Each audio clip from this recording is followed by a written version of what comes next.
은혜 나누신 하나님 말씀 보겠습니다. 시편 1편 1절에서 6절까지 같이 읽겠습니다.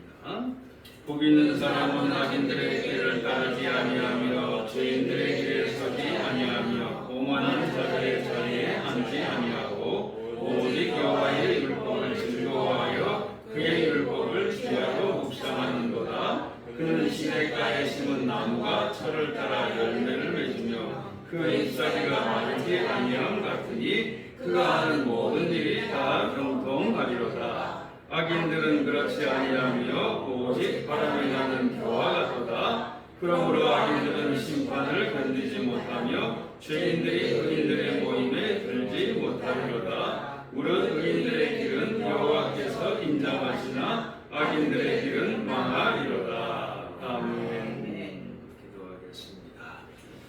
사랑해 주님, 은혜를 감사합니다. 이 시간에도 주님의 말씀을 통해서 위로받기 원합니다. 상처 치유받기 원합니다. 주님의 능력 얻기 원합니다. 새 소망으로 열려지는 역사가 있기 원합니다. 메인 바가 풀어지게 하여 주옵소서. 예수님 이름으로 기도하옵나이다. 아멘.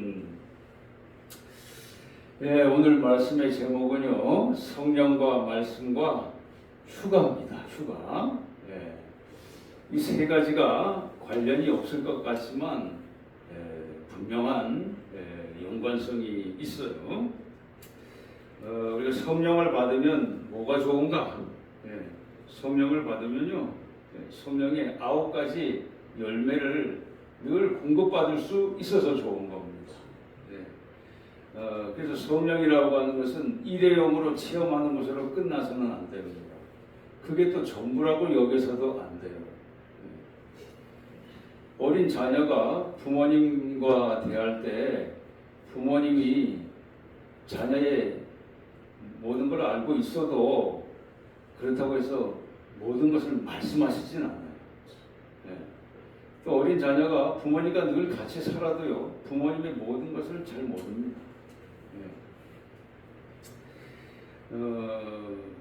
그래서 고린도전서 2장 13절에서 15절에 보면은 신령한 사람이라고 되어 있어요. 신령한 사람은 자기는 판단을 받지 않고 남은 판단할 수 있다고 되어 있습니다.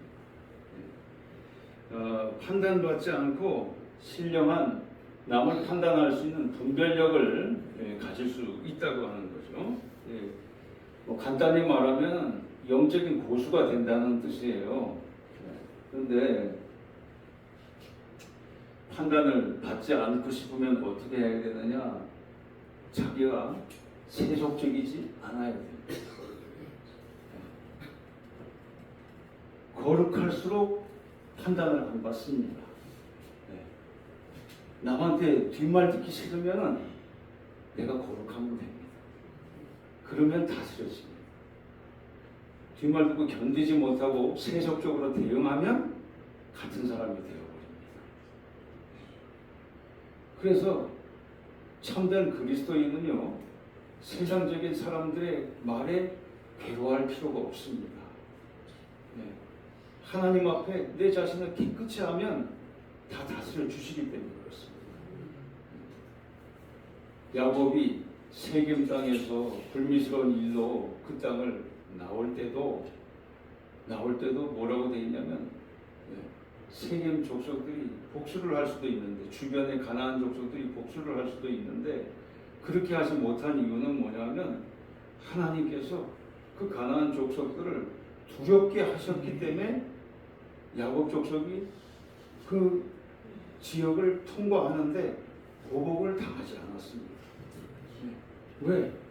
저희들이 그 가나안 지역을, 세겜 지역을 벗어나서 나가는 길은 예배드리러 가는 길이었거든요. 베델로 올라오라. 베델 와서 나한테 예배드리면 너희들 다 죄 없다 해주겠다는 뜻이었어요. 성결하게 만들어 주겠다고 하는 뜻이었습니다. 그래서 예배가 이렇게 중요한 겁니다. 예배가. 그래서 그 거룩함이라고 하는 것은요, 결코 무능함이 아닙니다. 거룩함이라고 하는 것은요, 인위적으로 다스리지 않아도 되고요. 그 안에 권세가 들어가 있습니다. 다스리는 권세가 거기에 들어가 있습니다. 그리고 판단할 수 있는 지혜도 가질 수 있게 됩니다. 거룩하지 못하면은 멍해집니다. 판단을 잘 못합니다. 오늘 말씀이 본래의 제목은 복 있는 사람으로 되어 있어요. 여기서의 복은 세상적인 부자의 복이 아니고 행복을 말하는 거예요. 이렇게만 해도 얼마든지 행복하게 살 수 있다고 하는 것을 다윗이 깨닫고 그걸 노래로 만들어 가지고 부른 내용들입니다. 행복이에요, 행복. 마태복음 5장 8절 이하에 나와 있는 팔복에 있는 복하고 같은 복입니다. 뭐라고 되어 있냐면 복 있는 자는 악인의 길을 따르지 않고 죄인의 길에 서지 아니하며 오만한 자리에 앉지 않는다고 되어 있어요. 무슨 뜻인가? 복 있는 자는 우리가 복을 행복하려면 우선 세속적인 사람들을 멀리해야 된다는 뜻입니다. 전도의 목적이 아니면 거리를 두라는 뜻이에요. 이걸 즐거워하는 거래요. 오직입니다. 오직 여호와의 율법을 즐거워하여 주야로 묵상하는 자로다. 이렇게 되는 겁니다. 그러니까 행복의 원천은 하나님과의 교제에서 옵니다. 우리가 행복하기 위해서 사람을 찾아가는 것 다 한계가 있습니다. 때로는 부모도 가족도 안 좋은 일로 서로 안 만나고 싶어하는 경우도 생기게 되지 않습니까? 그럴수록 하나님부터 먼저 만나면 풀립니다. 자, 성령과 말씀은 다른 것 같지만 절대로 안 다릅니다. 성령과 말씀의 관계는 뭐하고 똑같냐면요. 성령 여행 갈 때 성령은 가이드와 같고요. 말씀은 가이드북하고 같습니다. 제가 9월달에 성지순례 가요. 제 돈으로 가는 게 아니고 지방에서 후원해줘서 갑니다. 근데 지방에서 후배 목사님들이 옛날에는 제가 그걸 했는데 어느덧 저도 그런 대접을 받을 때가 됐더라고요. 후배 목사님들이 아주 잘 이렇게 연구를 해가지고 우선 책자를 하나 보내주더라고요. 책자를. 자, 성령은 우리가 기도해서 구하고 이렇게 해서 성령 충만을 구하고 하면 성령과 교제하게 됩니다. 그러나 자, 가이드가 있는데 가이드가 있으면 굉장히 편해요. 여행할 때 가이드한테 물어보면 되니까. 근데 그렇다고 해서 미주알 고주알 가이드한테 다 물어보지는 못합니다.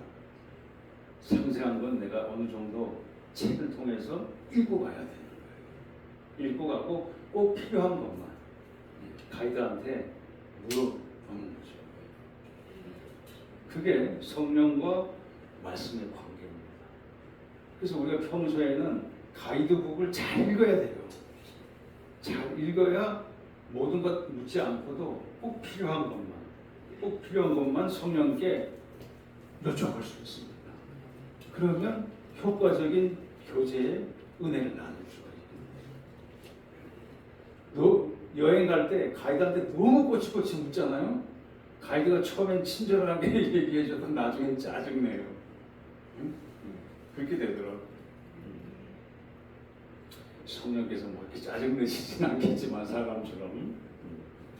자, 묵상과 지혜요. 다윗과 솔로몬을 제가 좀 비교를 해놓았습니다. 자, 다윗과 솔로몬은 어떻게 차이가 날까요? 다윗은 전쟁의 사람이고 솔로몬은 평화의 사람이에요. 다윗은 전쟁을 통해서 나라를 8배나 넓혀 놓았고 거기서 오는 전리품들로 나라를 아주 부강하게 만든 사람입니다. 반면에 솔로몬은 지혜로 나라를 다스렸고요. 뭘로 무엇으로 돈을 벌었냐면 무역으로 돈을 번 사람이에요. 무역. 네. 가나안 땅이 유럽과 아프리카와 그 다음에 아시아의 그 중간에 딱 있어요. 네. 그래서 그 중간에서 통관세만 받아도 엄청난 부를 이루는 거예요. 네. 무역을 통해서 솔로몬은 나라를 어마어마하게 발전을 시킨 사람이에요. 그러나 결정적인 차이는 뭐냐면 다윗은 말씀을 주야로 묵상했고 솔로몬은 묵상을 안 했어요. 심지어 하나님께서 저가 이방 여인들을 사랑한 것 때문에 이방 여인들 마음에 들게 하기 위해서 우상을 다 들여왔거든요. 그 이방 출신의 여인들을 마음에 흡족시키기 위해서 우상들을 다 수입을 해왔어요. 하나님께서 2번이나 경고하셨다고 되어 있는데 듣지 않았습니다. 직접 하신 말씀도 묵상 안 했어요. 다윗은 율법을 5권을 다 주야로 묵상을 했습니다. 그 결과로 다윗은 형통했어요. 솔로몬은 타락한 겁니다. 그게 차이가 되는 거예요. 다윗이 행복했던 방법이 뭐냐? 우선은 사람들로부터 자기 자신을 격리할 줄 알았다는 겁니다. 망고의 죄입니다. 지금도요, 당신의 장수의 비결은 뭡니까? 전 세계 장수하는 분들한테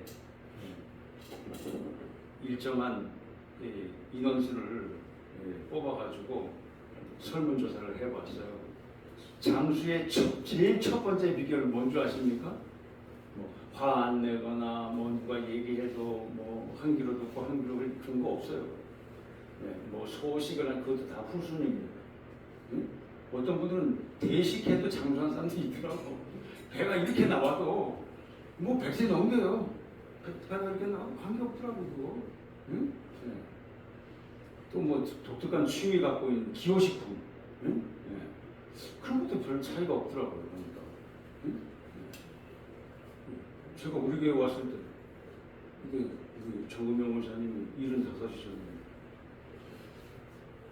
목사님 저는 좀 음식을 간간하게 먹어요 그러시더라고요. 그럼 같이 공동 식사를 하는데 소금을 한 스푼 넣어갖고 잡으시죠. 그게다. 그게 장수하시잖아요. 응? 그거 모르겠더라. 또 우리 지방에도 제 선배 목사님은 그 짠지 있잖아요. 장아찌. 한 식사할 때 보면 장아찌가 한 7, 8가지야. 그런데도 멀쩡해. 지금도 수영을 2, 3kg씩 하고요. 아침마다. 응? 건강하세요. 응? 장수하는 비결 제1위가 뭐냐? 같이 선포합시다. 혼자만의 시간을 갖는 거다. 그게 장수의 비결 1위래요. 혼자만의 시간을 갖는 거다. 부부가 인고부부 같아도 그래도 혼자만의 시간을 가져요.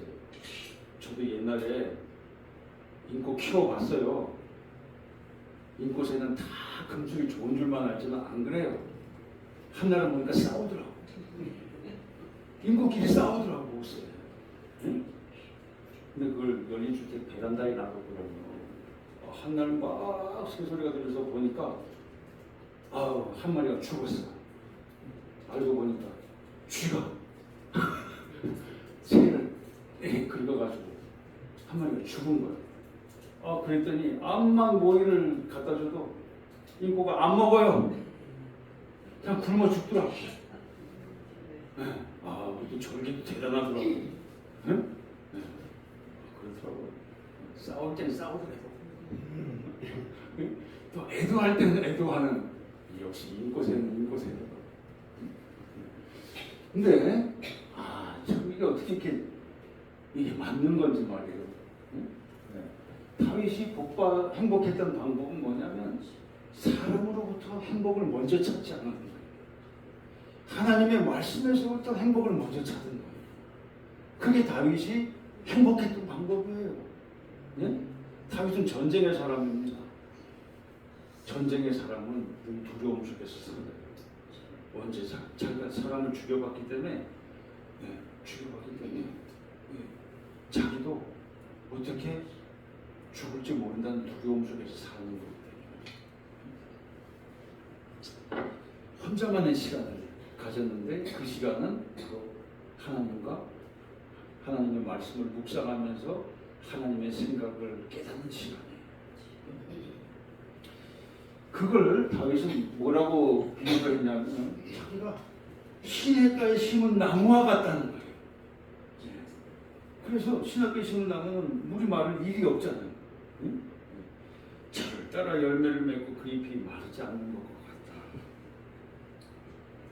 자기가 한 거라고 한 것은 묵상한 것밖에 없는데, 그런데 다윗은 늘 자신이 형통에 온 걸 늘 체험하고 고백한 겁니다. 자기가 범죄할 때도 다윗은 묵상은 버리지 않았어요. 어떤 왕들은 예언자들이 선지자들이 와가지고 다른 소리 하면은 처형하는 왕도 있었거든요. 근데 다윗은 그렇게 하지 않았어요. 나단 선지자는 궁중 선지자예요. 선지자도 저 밖에 돌아다니면서 하는 선지자가 있고요.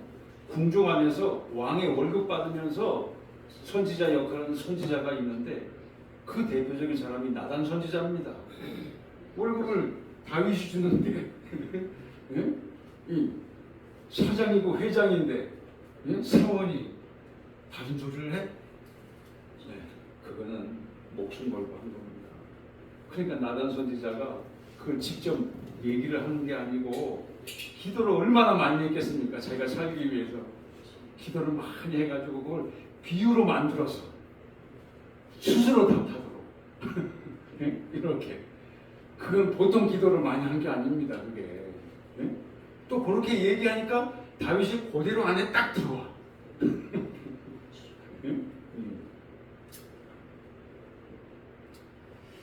자, 반대로요. 악인의 결말도 아주 간단하게 설명이 되어 있습니다. 악인은 어떤 사람인가? 바람이 나는 축정이 와도 같다 그랬어요. 악인들은 심판을 견디지 못했다고 되어 있고, 심판 때 이걸 다른 공동 번역과 새 번역에서는 이렇게 번역했습니다. 심판을 견디지 못하는 걸 심판 때 얼굴을 들지 못한다고 되어 있습니다.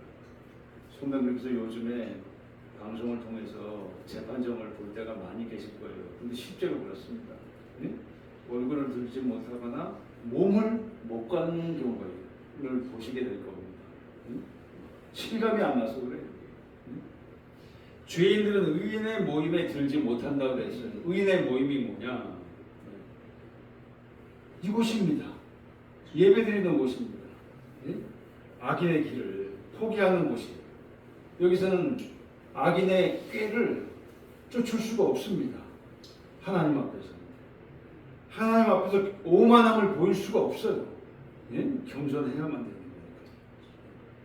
의인의 길은 대력이라고 하는 건데 인생 여정을 말합니다. 인생 여정. 의인의 길은 하나님께서 인정하신다고 하는데, 인정한다는 말은 야다라고 하는 말이 있는데 뭐냐면 보살핀다는 뜻입니다. 하나님이 인정하는 사람은 하나님이 보살피는 줄로 믿습니다. 반대로 악인의 길은 망한다고 되어 있어요. 망한다고 하는 것은 아바드라고 하는 건데, 이건 뭐냐면 망한다고 해서 그 사람이 지금 완전히 사라지는 걸 뜻하는 게 아닙니다. 그게 아니고 방황하는 게 보인다는 뜻입니다. 방황하는 게 나중에는 흔적도 없이 실종된다, 그 뜻입니다. 방황하는. 예수님의 망중한이에요. 예수님께서는 휴가를 가보신 적이 없습니다. 예수님께서는 여우도 굴이 있고 누울 자리가 있다고 그랬는데 인자는 누울 곳도 없다고 말씀하신 적도 있어요. 예수님의 한가한 시간, 새벽입니다. 새벽 미명에 또 한밤중에 제자들한테도 예수님께서는 그걸 권유하셨어요. 누가복음 5장 16절에 보면은 너희들 오늘 사역이 너무 바빴어. 그러니 한적한 곳에 가가지고 어디 또 쉬고 나도 기도하러 간다. 그 쉬는 거였어요. 그 충전의 시간이죠. 행복한 시간입니다. 왜냐? 그때는 하나님께서 다음 말씀을 주시는 시간이니까 그 말씀을 받아가지고 이제 그건 저도 그래요. 말씀을 잘 받은 상태에서 교회를 이제 한 주간을 준비하잖아요. 그 주가 빨리 왔으면 싶어요. 말씀이 준비 안 되면은 좀 나중에 왔으면 싶어요. 네. 저는 목회 나오기 전에 제 선배 목사님이 그러시더라고요. 그때는 제가 한 5천 명 되는 교회 다닐 때인데 선배 목사님이 하시는 말씀이 자기가 남들 보기엔 그럴듯해 보여도 하나님이 말씀을 안 주시면 도망치고 오십니다. 도망치고. 충전의 시간입니다. 행복의 시간. 우리가 특별히 기간으로 아니더라도 성도님께서 바쁘셔가지고 뭐 따로 이렇게 기간 정해가지고 휴가 가시는 분들은 또 많지 않으시더라고요. 거의 안 계신 거예요. 그렇지만 어느 자리에 가더라도 우리는 휴가처럼 행복할 수 있습니다. 뭘로? 성령과 말씀, 참된 안식을 취할 수 있게 되는 줄로 믿습니다. 그럼 우리 인생은 어려움 중에도 우리는 그래도 쉼이 있고 휴가 같은 행복한 인생을 살아갈 수 있게 되는 것입니다. 그 은혜가 성도들에게 충만히 임하실 수 있기를 주님의 이름으로 축원합니다.